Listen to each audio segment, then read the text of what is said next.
প্রথম পর্বে আমি একটা গরম মশলা গুঁড়ো রেডি করে নিয়েছিলাম, আর এই পর্বে আমি ঝালমুড়ির স্পেশাল মশলাটা রেডি করব। একটা বাটিতে 2 টেবিল চামচ পরিমাণ ধনিয়া গুঁড়া নিলাম, 1.5 টেবিল চামচ জিরার গুঁড়া, আর হলুদের গুঁড়া 1 টেবিল চামচ, 1.5 টেবিল চামচ শুকনো লাল মরিচের গুঁড়া। এই গুঁড়া মশলার সাথে সামান্য পানি দিয়ে একটা বেটারের মতো তৈরি করে নিব।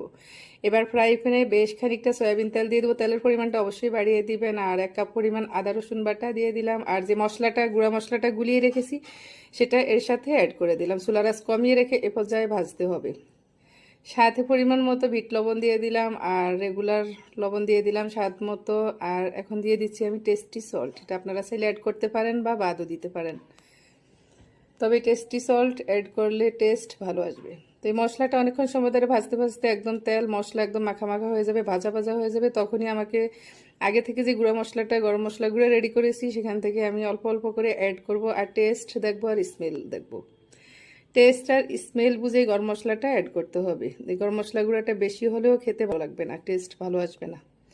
এই তো কিছুক্ষণ জাল করে নিলেই রেডি হয়ে যাবে ঝালমুড়ির স্পেশাল মশলা। এটা দিয়ে মুড়ি মাখালে খেতে ভীষণ লোভনীয় হয়।